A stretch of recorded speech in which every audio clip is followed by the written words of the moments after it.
हेल' लोगोफोर बरायबाय बड' जब enough' YouTube चेनेलाव आसा खालामो नोंथांमोना गासैबो मोजां दङ। दा लोगोफोर सानडे Q&A लाना फैदों बेनो जाबाय जबनि सायाव मा डकुमेन्ट्स नांगौ आरो रिजेक्ट जागोन नामा एडमिट फैनाय नङा नामा आसाम पुलिसाव आरो लोगोसे PNRD एग्रिकालचार एग्जाम माब्ला जागोन DHS।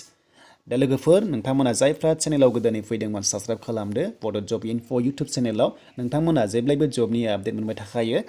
दा इम्पर्टेन्ट डकुमेन्ट्स होनाय लोगो लोगो आसाम स्टेटआव एप्लाइ खालामबा मा नांथारगौ कम्पालसरि थ' बिनि सायाव नोंथांमोना गासैबो आखायाव लाबाय जाहाथे नोंथांमोना रेडि खालामो आरो गोदान जबाव एप्लाइखौ खालामफिननो हायो। दा लोगोफोर नोंथांमोना खायसे मिस्टेक मावदोंब्ला रिजेक्ट जागोन आरो खायसे नोंथांमोना गासैबो अके होदोंब्ला नोंथांमोननि एडमिटआ 100% एडमिट फैगोन आसाम पुलिसाव। थ' बिदिब्ला जों थांसै फैदो गासैबो डिटेल्सखौ नायनोसै। दा फार्स्टआव गोबां कमेन्ट्स खालामदोंमोन आसाम पुलिस PRCनि बाथ्रा लानानै जे PRC गैयाबा एप्लाइ खालामनो हागोन ना हाया। दा लेटेस्ट आपडेटआव PRC गैला बेयाव नोंथांमोना अपसनखौ मोननाय नङा। जास्ट नोंथांमोना कम्पालसरि नांगोन बेनो जाबाय एमप्लयमेन्ट एक्सचेन्ज सार्टिफिकेट नांथारगौ बे नाम्बारखौ नांथारगौ कार्डखौ नांगौ बेखौ आपल'ड खालामथारनांगोन। जायखिजाया आसाम स्टेटनि साख्रियावनो बेखौ नांथारगौ बे गैयाबा एप्लाइ जाया। नोङो क्लास 8 बाबो क्लास 10 बाबो नोंथांमोना नांगौ। थ' बिनिफ्राय मोनसे कमेन्ट्स फैगासिनो दंमोन जे नोंथांमोननि एमप्लयमेन्ट एक्सचेन्ज कार्डआव क्वालिफिकेसना आपडेट जायाखै थ' नोंथांमोना बेखौ खालामना लाथार मानोना नोंथांमोना डिग्रिबा नोंथांमोना डिग्रि खालामना ला बेयाव नोंथांमोना गोरोबखायो जास्ट नोंथांमोना बेखौ आपग्रेड खालामना ला अब्ला नोंथांमोना एक्सेप्ट जागोन मानोना बेयाव गासैबो क्वालिफिकेसना थायो डिटेल्सआ नोङो बेसेबां फरायनाय अके स' बेखौ नोंथांमोना खालामना ला। थ' बेनिफ्राय SSC एन्सार किस नायनाया माब्रै जायो एबा बोरै नाम्बारखौ मिथियो थ' बेनि सायावबो गोबां कमेन्ट्स फैदोंमोन थ' नोंथांमोना नायदो दानिया माब्रै नायनो हायो आरो नोङो माब्रै मिथियो जे बेसेबां नाम्बार मोन्दों नों माब्रै मिथियो बेखौबो नायनो हायो।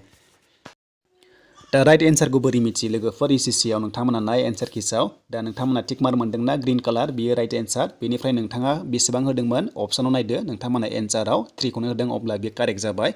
बेनिफ्राय सेकेन्ड नाम्बार नायोब्ला बेनि राइट एन्सारा 4 मोन बेनिफ्राय एटेम्प्ट खालामबाय 2 अब्ला बे माइनास जाबाय नेगेटिभ जाबाय। दानिया सानदो नोंथांमोननिया थ' नोंथांमोना 1 नाम्बार मोन्दोंमोन बेनिफ्राय माइनास खालामदो 0.25 माइनास खालामदो अब्ला बेसेबां नाम्बार थागोन बेनो नोंनि काट अफ जासिगोन।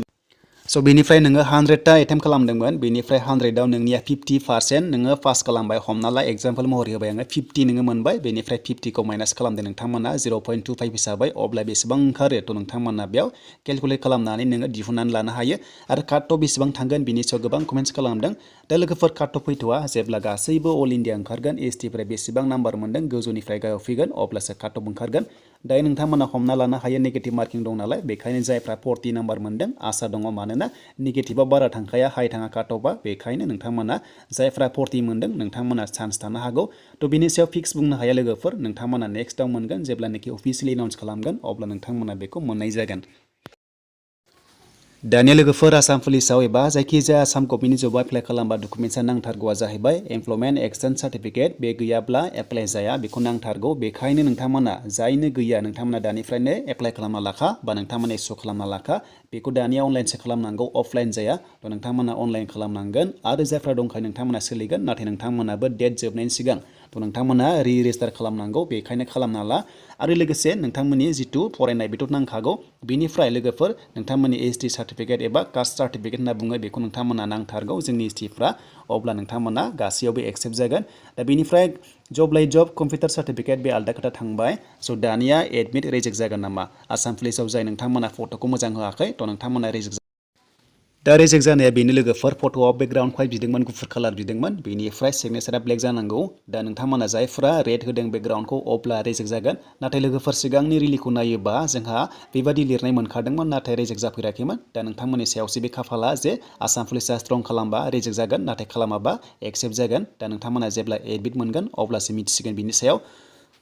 स' बेनिफ्राय PNRD आरो एग्रिकालचार एग्जाम दा बे जानुवारि लास्ट उइकआव जानायनि चान्स दङ सिगांबो जानो हागौ बेनिफ्राय जानुवारि फेब्रुवारियाव जानायनि चान्स दङ।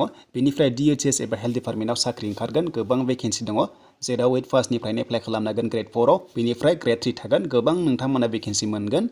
नोंथांमोना जास्ट डकुमेन्ट्सखौल' रेडि खालामखा जेब्ला एप्लाइ लिंकआ एक्टिभ जायो अब्ला नोंथांमोना लोगो लोगो एप्लाइ खालामनो हागोन। स' बेनिफ्राय लोगोफोर आसाम पुलिसाव 2-3 पस्टआव नोंथांमोना एप्लाइ खालामनो हायो टेनसन लानांगौ गैया गोबां कमेन्ट्स फैदोंमोन जे हागोन ना हाया दा हायो नोंथांमोना जेराव इलिजिबोल जायो बेयावनो एप्लाइखौ खालामना लानो हायो अके।